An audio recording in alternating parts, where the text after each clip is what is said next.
माननीय सदस्य श्री निलेश लंके जी। महोदय, माझ्या नगर दक्षिण लोकसभा मतदारसंघातील जनतेचे मी सर्वप्रथम आभार मानतो। जनतेने माझ्यावर जो विश्वास टाकला आणि त्या विश्वासामुळे मी आज या ठिकाणी लोकसभेमध्ये पोहोचू शकलो। मी आदरणीय वित्तमंत्री निर्मला सीतारामजी यांचे देखील अभिनंदन करतो की त्यांनी सलग 7 वेळा अर्थसंकल्प या ठिकाणी देशाचा मांडलेला आहे।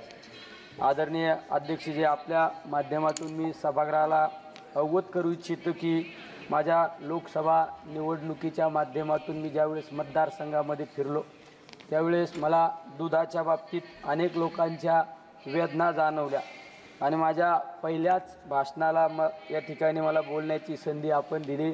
आमच्या नेत्या आदरणीय गटनेत्या सुप्रियाताई यांच्या माध्यमातून मला ही बोलण्याची संधी उपलब्ध झाली। अध्यक्ष महोदय, भारत देश हा एक काळ कृषीप्रधान देश म्हणून या भारत देशाकडे आपण पाहत होतो। त्या भारत देशामध्ये शेतीला जोडधंदा दूध धंद्याकडे आपण पाहत असतो। आज भारत देशामध्ये सर्वात जास्त शेतकऱ्यांच्या आत्महत्या होत असतात आणि सरकार एका बाजूला म्हणतं की शेतकऱ्यांच्या आत्महत्या थांबल्या पाहिजे, शेतकऱ्याच्या आत्महत्या थांबल्या पाहिजे। तर आपण त्यावेळेस शेतकऱ्यांच्या आत्महत्या थांबवण्यासाठी उपाययोजना जर करणं आवश्यक आहे तर शेतीला जोडधंदा म्हणून ज्या व्यवसायाकडे पाहतो तो म्हणजे दूध धंदा, त्या दुधाला आपण योग्य असा भाव दिला पाहिजे। अध्यक्ष महोदय, मी आपल्याला सांगू इच्छितो की माझ्या महाराष्ट्रामध्ये शेतकऱ्यांनी उभा केलेली महानंदा ही डेअरी NDDBकडे सोपवण्याचा निर्णय नुकताच घेण्यात आलेला आहे। ही प्रक्रिया देखील पूर्ण करण्यात आलेली आहे। दूध व्यवसाय क्षेत्रातील सर्वात मोठी आणि शेतकऱ्यांच्या हक्काची अशी ही संस्था केवळ राजकीय इच्छाशक्तीचा अभाव राज्याच्या बाहेर गेली ही अतिशय दुर्दैवी आणि सरकारच्या दुग्ध विकासाकडे पाहण्याचा दृष्टिकोन कसा आहे हे या ठिकाणी लक्षात येत आहे। हक्काची डेअरी राज्य सरकारच्या नाकर्तेपणामुळे राज्याबाहेर गेली, त्यामुळे आमच्या शेतकऱ्यांना मोठ्या मेहनतीने उभे केलेली ही दुग्ध व्यवसाय आज पोरका झालेला आहे। अध्यक्ष महोदय, अर्थसंकल्पामध्ये दुग्ध व्यवसायाला सहाय्य करण्यासाठी काही उपाययोजना करणं गरजेचे आहे। यासाठी आवश्यक पायाभूत सुविधासाठी वाढीव निधी, अनुदान तसेच मदत मिळेल अशी योजनांचा समावेश करणे गरजेचं आहे। आमचा दुग्ध व्यवसाय दुधाच्या किमतीतील चढउतार, अपुऱ्या पायाभूत सुविधा आणि जनावरांचे आजार अशा समस्यांना सामोरं जात आहे। अध्यक्ष महोदय, मी ज्या ग्रामीण भागातून नेतृत्व करतो तो ग्रामीण भाग म्हणजे शेतीवर आधारित हा ग्रामीण भाग आहे। त्या भागातील माझी माता भगिनी सकाळी पहाटे 4 वाजता उठती आणि त्या दुधाच्या शेतीत आपल्या पशुधनाचं शेण काढण्यापासून ती कष्ट करीत असती आणि माझ्या दूध जर ज्यावेळेस डेअरीवर नेलं जातं त्याला बाजारभाव मिळतो 25-30 रुपये। खऱ्या अर्थाने आमची मागणी ही आहे की दुधाला उत्पादन खर्चावर बाजारभाव ठरला पाहिजे। आज दुधाचा उत्पादन खर्च जर आपण पाहिला 40 ते 41 रुपये लिटर दुधाचा उत्पादन खर्च आहे। गाईच्या आणि म्हशीचा दुधाचा उत्पादन खर्च 55 रुपये आहे। तरी किमान आधारभूत किमतीच्या कक्षेत आणलं जावं ही आमची या ठिकाणी मागणी आहे। अध्यक्ष महोदय, दुधाला MSP मिळावी ही आमची आग्रही मागणी आहे, कारण सध्या महाराष्ट्रात दुधाला 32 ते 35 रुपये दरम्यान भाव मिळतो। त्यामध्ये 5 रुपये अनुदान म्हणजे 30 रुपये भाव आणि 5 रुपये अनुदान, ते सुद्धा अनुदान योग्य वेळी मिळत नाही, कारण हा भाव शेतकऱ्यांना न परवडणारा भाव आहे। एकीकडे शेती व्यवसाय कोलमडत असताना माझ्या शेतकऱ्यांवर आत्महत्या करण्याची वेळ आलेली आहे।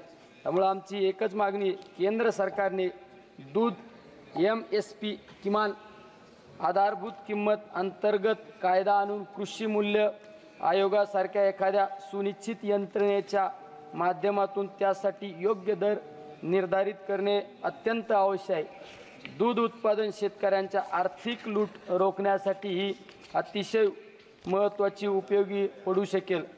पशुखाद्याच्या किमतीत सुद्धा अध्यक्ष महोदय, आपण पशुखाद्याच्या किमती यावर निर्बंध घालणं गरजेचं आहे, कारण एका बाजूला आपण पाहिलं जातं की दुधाचा भाव मार्केटमध्ये गेल्यानंतर त्याचा पगार आणि पशुखाद्याचे रेट वारंवार दिवसेंदिवस वाढत चाललेले. 4-5 वर्षापूर्वीचा कालखंड पाहिला तर डबलनी रेट त्या ठिकाणी वाढलेला आहे आणि पशुखाद्याची गुणवत्तासुद्धा तपासणं आवश्यक आहे. त्यामुळं गुणवत्ता नसल्यामुळं दुधाची घट त्या ठिकाणी होत चाललेली आहे. अशा सर्व गोष्टींचा आपण या ठिकाणी लक्ष देणं गरजेचं आहे. गुणवत्तेबाबत अनेक तक्रारी पशुखाद्याच्या येत आहे. अध्यक्ष महोदय, सरकारने देशातील प्रत्येक तालुक्यामध्ये दूध प्रक्रिया केंद्र उभे केले पाहिजे अशी आमची आग्रही भूमिका आहे. मी ज्या मतदारसंघामध्ये प्रतिनिधित्व करतो असा आमचा हा नगर जिल्हा महाराष्ट्रातील सर्वात मोठा दूध उत्पादन करणारा जिल्हा आहे, जो राज्याच्या दुग्ध उद्योगामध्ये महत्त्वपूर्ण योगदान देतो. केंद्र सरकारने, अध्यक्ष महोदय बोलू द्या, पहिल्यांदाच उभा राहिलोय. केंद्र सरकारने प्रायोगिक तत्वावर नगर जिल्ह्याच्या प्रत्येक तालुक्यात दूध प्रक्रिया केंद्र सुरू करावी. यामुळे तालुका स्तरावर विविध उत्पादने तयार करून स्थिर आणि सातत्यपूर्ण बाजार मिळण्यासाठी मदत होईल, ज्यामुळे शेतकऱ्यांना विश्वासार्ह उत्पन्न मिळू शकेल. हा प्रयोग 100% यशस्वी होईल. मला विश्वास आहे यानंतर आपण देशभरात त्या संदर्भातील यंत्रणा मागणीनुसार उभा करू शकाल. प्रक्रिया यंत्र उपलब्ध असल्यास कच्च्या दुधाचे चीज, लोणी, तूप आणि दूध पावडर अशा विविध दुग्धजन्य उत्पादनाचे रूपांतर केले जाते. यामुळे दुधाचा शेल्फ लाईफ वाढेल. त्याचबरोबरीने मूल्यवर्धन होऊन शेतकऱ्यांना आर्थिक लाभ देखील होऊ शकेल. अध्यक्ष महोदय, दूध हा नाशवंत पदार्थ असल्यामुळे तसेच प्रत्येक शेतकऱ्याला शीतकरण केंद्र उभं करणे मागणे आहे किंवा या दुधाचा खराब होण्याचे प्रमाण वाढत आहे. यासाठी आपण दूध साठवणूक केंद्रांना बल्क मिल्क कूलरसाठी अनुदान दिल्यास दुधाची नासाडी होण्याची थांबेल. सर्वात महत्त्वाचं अध्यक्ष महोदय, जे आपण एक मोठे दूध उत्पादक राष्ट्र आहोत, ही मोठी सन्मानाची बाब आहे. असली तरी दुधाच्या निर्यातीत आपला वाटा नगण्य आहे. ही निर्यात वाढवण्यासाठी क्लिक मिल्क प्रोडक्शनला प्रोत्साहन देण्याची गरज आहे, जेणेकरून दुधाची निर्यात वाढून त्याचा थेट फायदा शेतकऱ्यांना मिळेल. अध्यक्ष महोदय, दुग्ध विकास कर्जावर शासनाने लक्ष देणं गरजेचं आहे. दुग्ध विकास कर्जासाठी आज भांडवली खर्चामध्ये 2023-24 या सुधारित अंदाजात 157 कोटी 31 लक्ष कोटीवरून आज 2024 ते 25 मध्ये 151 कोटीवर घट झाली आहे. याचा अर्थ दुग्ध विकासाच्या पायाभूत सुविधा विस्तारासाठी कमी लक्ष दिले जात आहे. नाबार्डमधून दूध धंद्यासाठी कर्ज मिळते, त्यात आणखीन वाढ करणे गरजेचं आहे. अध्यक्ष महोदय, केंद्रीय क्षेत्र योजनांसाठीच्या निधीमध्ये देखील असमतोल आढळतोय. केंद्र सरकारने राष्ट्रीय गोकुळ मिशन ही अतिशय चांगली योजना राबवली होती. या योजनेचे अस्तित्व सध्या आहे की नाही याची कल्पना सुद्धा नाही. जर ती योजना बंद केली असेल तर ती पुन्हा योजना सुरू करावी. सध्या दुग्ध व्यवसाय करू इच्छिणाऱ्या शेतकऱ्यांसाठी कोणतीही विशिष्ट योजना सुरू असल्यास दिसत नाही.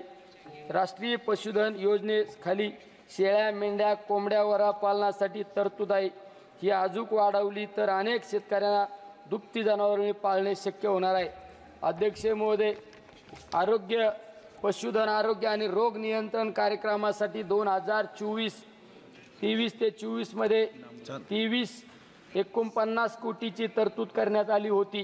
वर्षाच्या एक मिनिट बोलून द्या साहेब, आम्ही पण नवीन आलो. परंतु वर्षाच्या सुधारित अंदाजानुसार यापैकी फक्त 1500 कोटी खर्च झाले आहे. येथे एक अतिशय महत्त्वाची बाब शासनाच्या नजरेस आणून द्यायची आहे. नॅशनल कमिशन ऑन ॲग्रिकल्चर 1996च्या निकषानुसार दर 5000 जनावरांच्या मागे एक व्हेटरनरी दवाखाना किंवा पशुचिकित्सक असणे गरजेचे आहे. परंतु या निकषाचे पालन होताना दिसत नाही. सध्या सुमारे 1,07,000 पशुचिकित्सकांची गरज असताना केवळ 65,000 महत्त्वाचा माझा एक शेवटचा मुद्दा, आपल्या Sir, ज्या 30 seconds. शेवटचा अध्यक्ष महोदय last. शेवटचा एक सगळ्यात question महत्वाचा मुद्दा आहे. दूध भेसळीसाठी आपण निर्बंध घालणे गरजेचे आहे. त्यामध्ये कठोर कारवाई करणे गरजेचं आहे. छोट्या छोट्या मुलांना आज कॅन्सर सारखा आजार होत आहे, त्यावर कायदा करणं गरजेचं आहे हेच या ठिकाणी सांगतो. आणि जास्तीत जास्त गोशाळा होणं आवश्यक आहे. त्यामुळं देशी Thank you. गोवंश पालन करण्यासाठी शेतकऱ्यांना Thank you. मासिक अनुदान देणे गरजेचं आहे. Thank you. आपण मला बोलण्याची माननीय संधी दिली त्याबद्दल अरविंद सावंत. धन्यवाद. Thank you.